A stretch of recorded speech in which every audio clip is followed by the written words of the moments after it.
Professor Haragopal గారు, నారాయణరావు గారు చాలా వివరంగా ఇవాళ సందర్భం గురించి మాట్లాడారు. నేను ఎక్కువ మాట్లాడబోవడం లేదు, ఇక లక్ష్మణ్ కూడా ఉన్నాడు. క్లుప్తంగా 2-3 విషయాలు మాత్రం ఇవాళ సందర్భానికి సంబంధించి మీతో పంచుకోవాల్సిన ఉంది. మొట్టమొదట ఇవాళ డిసెంబర్ 10 అనేది ఒక చరిత్రాత్మకమైన దినం.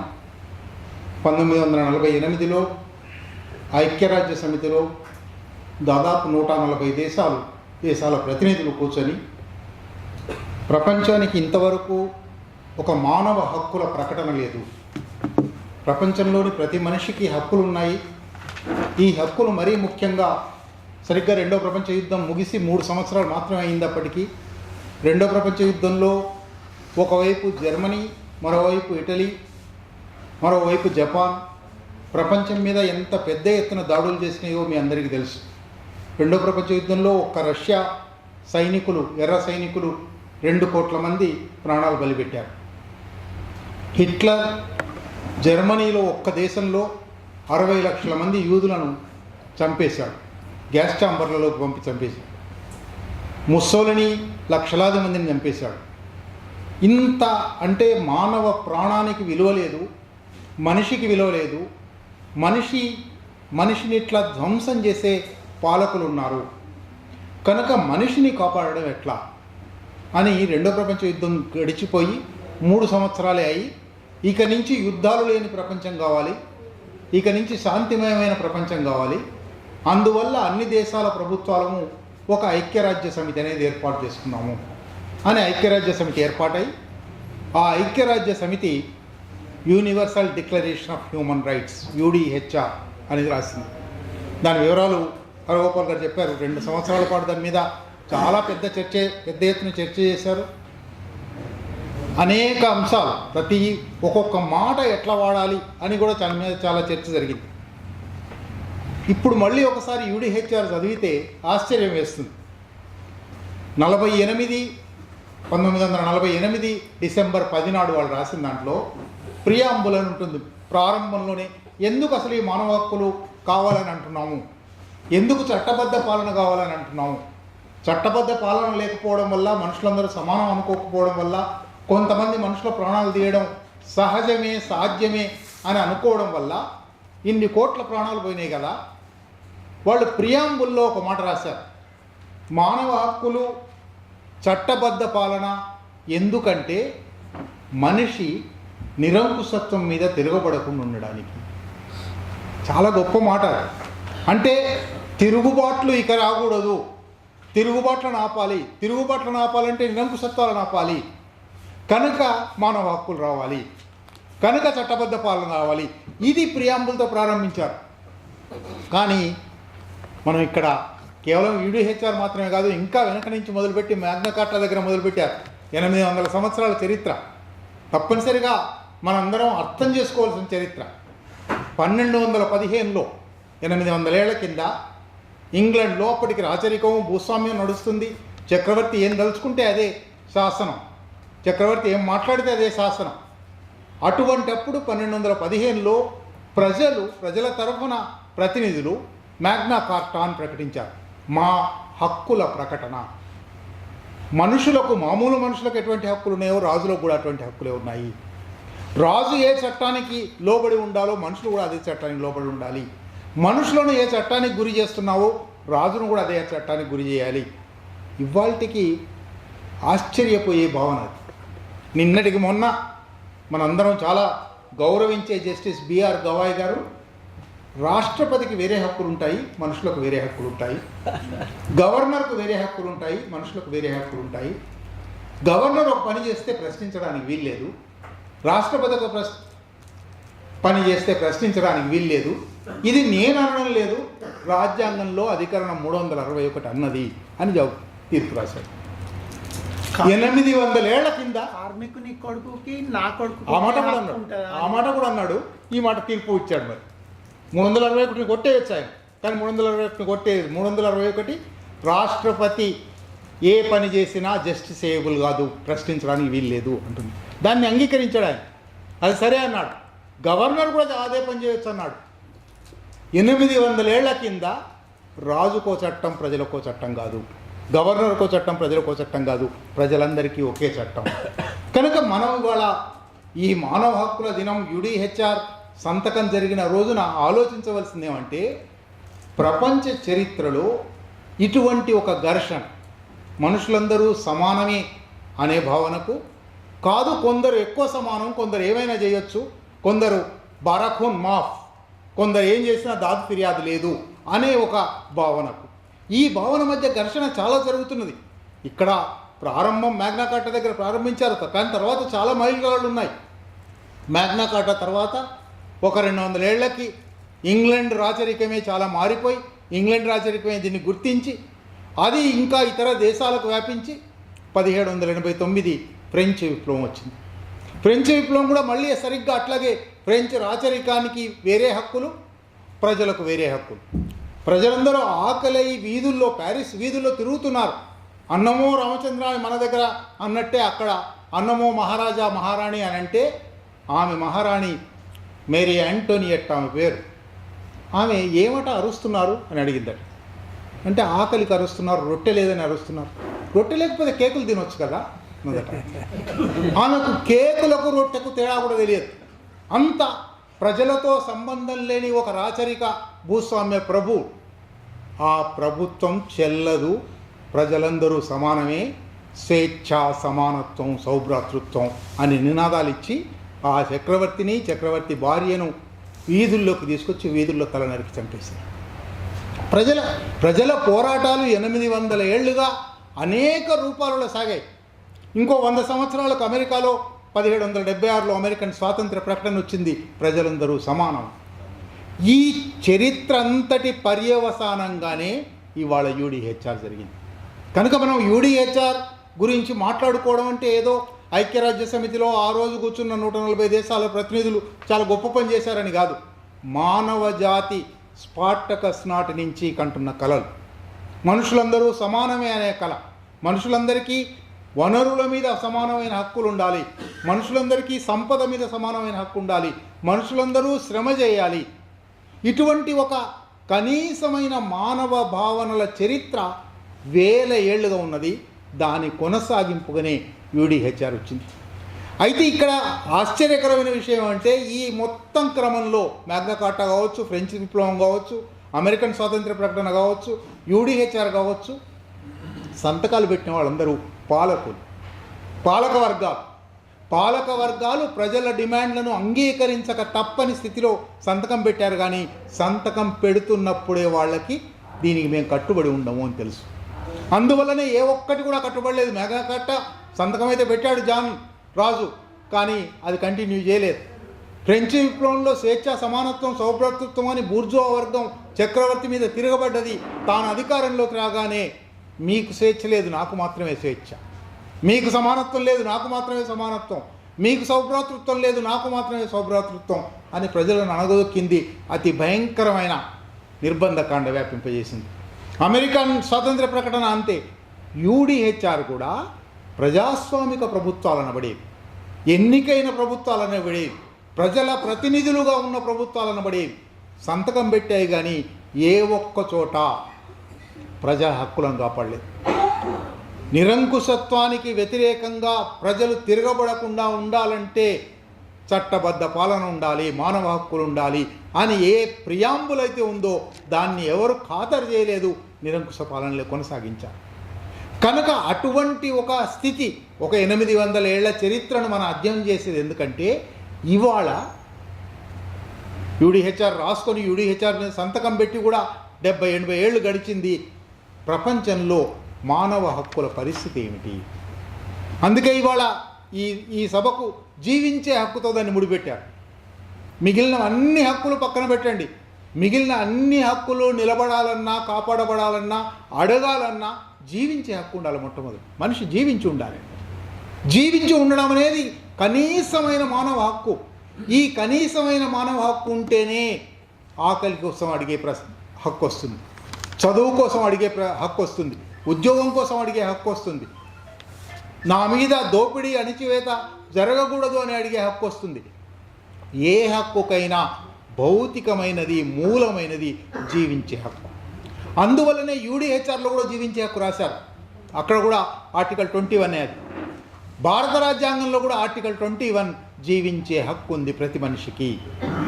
రాజ్యానికి చట్టబద్ధంగా రూపొందిన పద్ధతిలో తప్ప మరొక రకంగా మనిషి ప్రాణం తీసే హక్కు లేదు.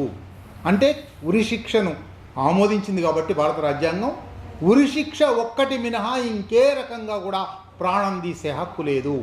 ప్రతి మనిషికి జీవించే హక్కు ఉంది. ఇది భారత రాజ్యాంగం కూడా రాసింది. యూడిహెచ్ఆర్ రాసిన సంగతి పక్కన పెట్టండి.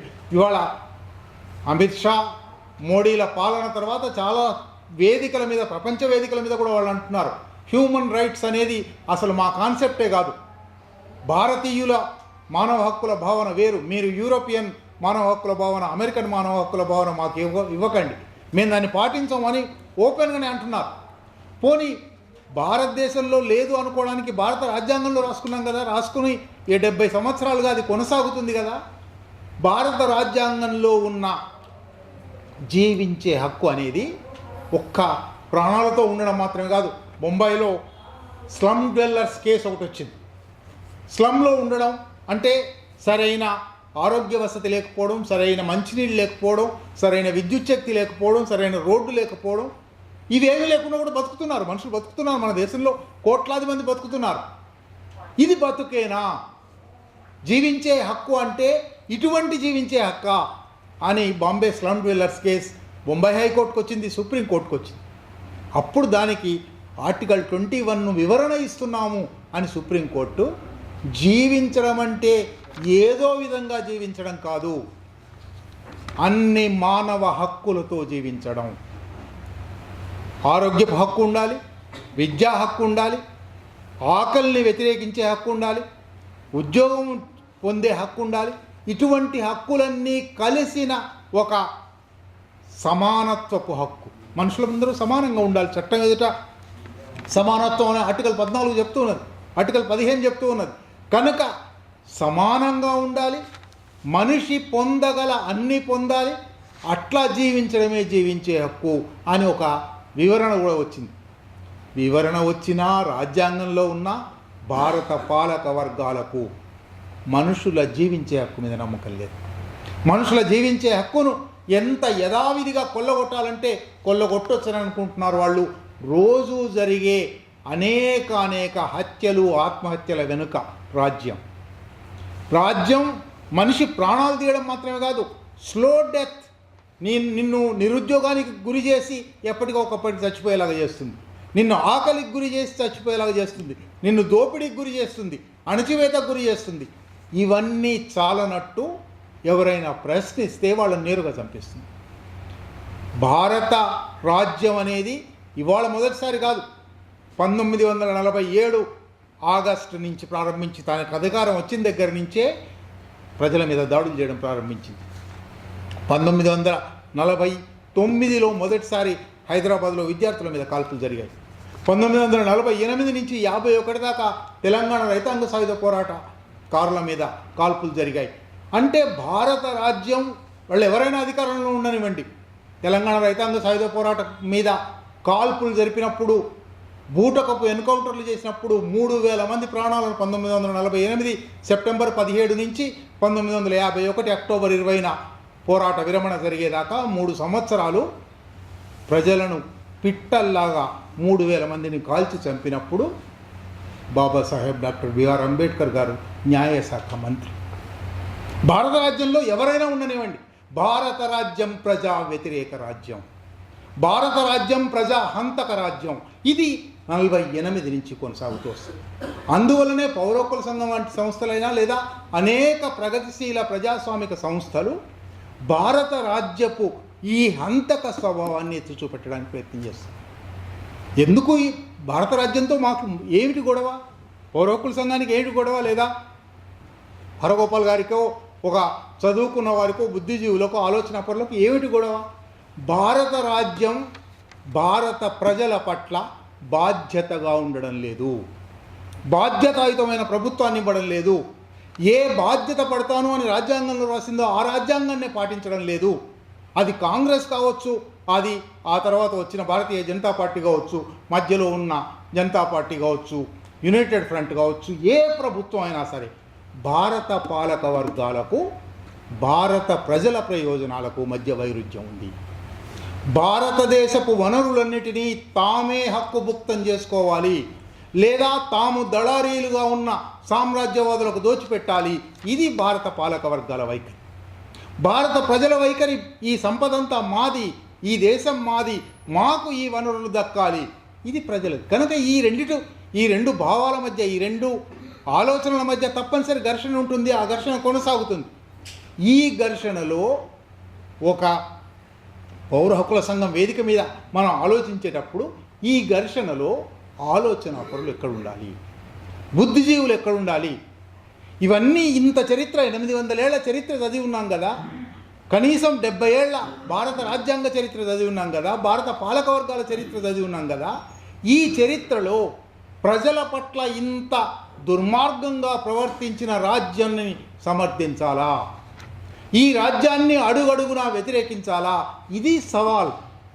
ఈ సవాల్ నక్సల్బరీ పోరాటంతో బుద్ధిజీవుల ముందరికి వచ్చింది. బుద్ధిజీవులు ఆ రోజు నుంచి తేల్చుకొని మేము ప్రజల పక్షాన ఉంటాము, ఎన్ని ఇబ్బందులు వచ్చినా సరే పౌర హక్కుల కోసం మాట్లాడితే, మీ రాజ్యాంగాన్ని మీరు అమలు చేయండి అని మాట్లాడితే 6 చంపేశారు. సరే, సాయుధ పోరాటగారులను చంపేస్తున్నాం, వాళ్ళ దగ్గర ఆయుధం ఉంది, మా దగ్గర ఆయుధం ఉంది, అటు ఇటు ఎదుర్కాల్పులు. కేవలం మీ రాజ్యాంగాన్ని పాటించండి అయ్యా, చట్టబద్ధ పాలన ఇవ్వండి అయ్యా అని అడిగారు కదా పౌర హక్కుల సంఘ నాయకులు. ఏ ఒక్కరైనా సాయుధంగా పోరాడారా, ఆయుధాలు పట్టుకున్నారా? మాట్లాడారు, రాశారు, అయినా 6 చంపేశారు. అంటే ఈ దేశంలో ప్రశ్న అడగడం తప్పు, ఈ దేశంలో హక్కులు అడగడం తప్పు, ఈ దేశంలో అణచివేతను, దోపిడీని ఖండించడం తప్పు. ఇది చిరకాలంగా సాగుతూ వస్తుంది. అనేక పాలనల్లో అది కొనసాగింది.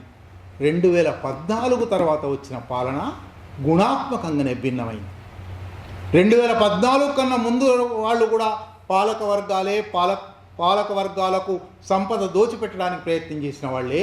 కానీ 2014 తర్వాత వచ్చిన వాళ్ళు ఒక భావజాల విశ్వాసం ఉన్నవాళ్ళు. ఆ భావజాలం మనుస్మృతి అనే భావజాలం.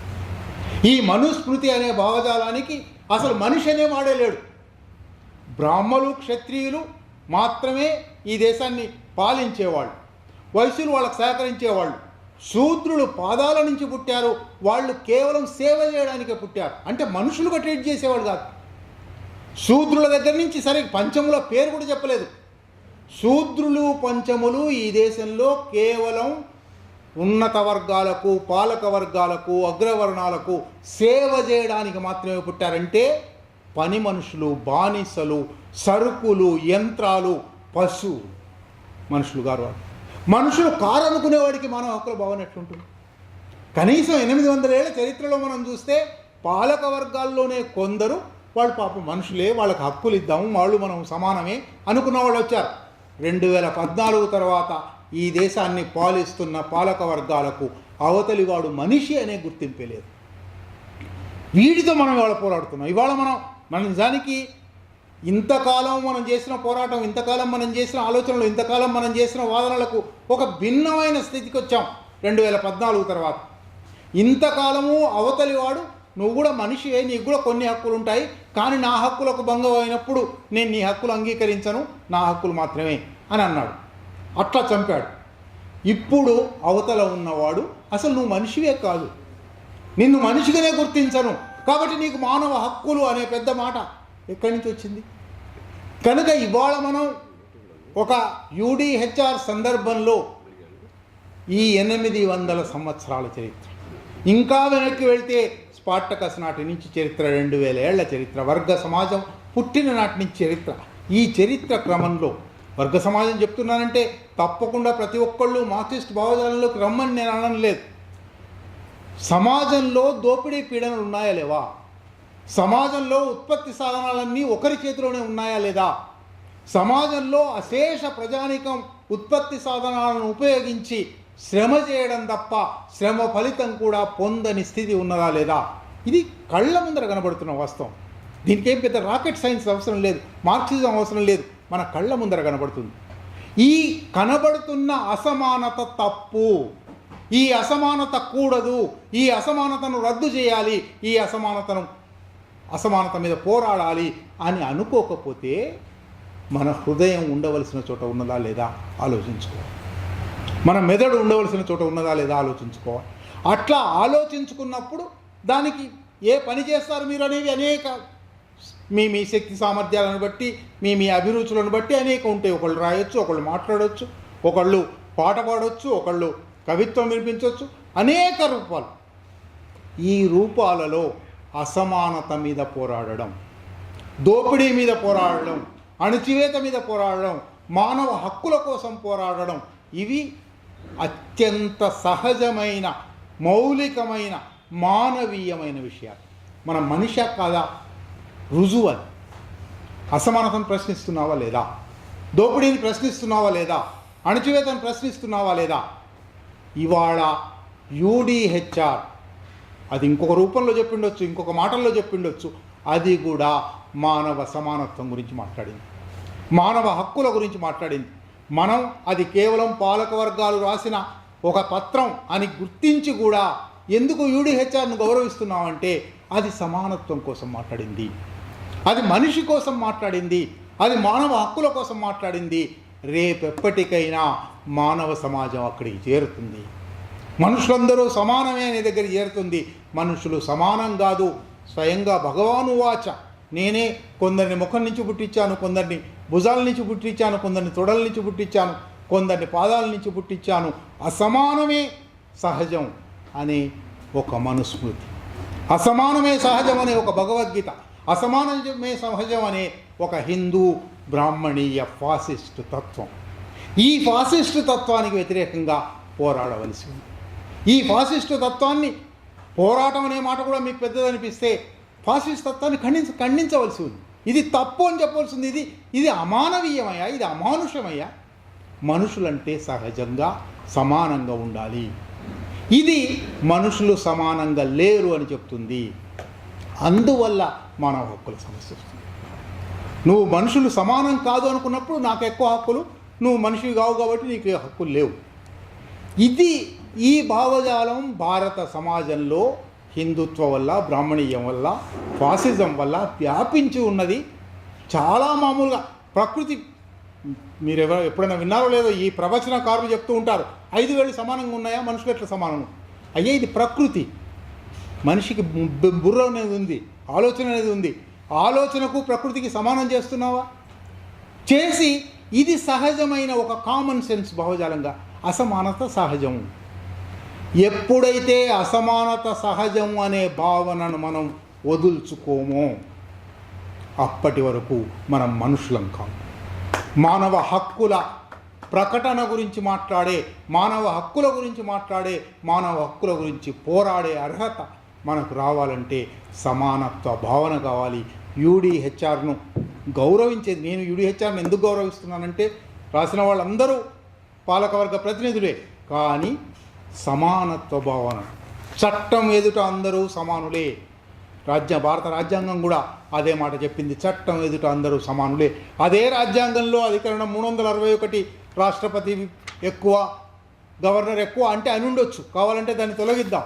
కానీ సమానత్వ భావనను మొదటిసారి భారత సమాజంలో ప్రవేశపెట్టింది అది యూడీహెచ్ఆర్ సందర్భంలో. మనం చరిత్ర పొడవున సమానత్వ భావన, మానవ హక్కుల భావన, మానవ గౌరవ భావన. మనిషి అనేది ఉత్కృష్టమైన జంతువు కదా, మిగిలిన జంతువులకు ఏ జంతువుకు లేని గొప్ప ఆలోచన శక్తి, గొప్ప సృజనాత్మక శక్తి, గొప్ప ఆచరణ శక్తి. ఈ మనిషిని ఎంత ధ్వంసం చేసావు పాలకవర్గాలు, ఈ మనిషిని ఎంత అసమానం చేసి, పనికి రాకుండా చేసి వ్యర్థమైన జంతువుగా మార్చేశాడు, సరుకుగా, యంత్రంగా, పశువుగా మార్చేశాడు. అందువల్ల ఈ వ్యవస్థ మీద కోపం రావాల్సి ఉంది. అందువల్ల ఈ వ్యవస్థలో మానవ హక్కుల రక్షణ కోసం నిలబడవలసి ఉంది. పౌర హక్కుల సంఘం తన 52 సంవత్సరాల చరిత్రలో అత్యద్భుతమైన విజయాలు సాధించింది. మానవ హక్కుల భావనను బహుశా ఉమ్మడి ఆంధ్రప్రదేశ్ రాష్ట్రంలో, తర్వాత 2 రాష్ట్రాలలో నిలబెట్టి ఉంచిన ఒక దీపస్తంభం ఏపీసీఎల్సీ, తెలంగాణ సిఎల్సి వాళ్ళ సభలో ఈ 4 మాటలు మాట్లాడే అవకాశం ఇచ్చినందుకు సిఎల్సికి ఓపికగా విన్న మీ అందరికీ కృతజ్ఞతలు.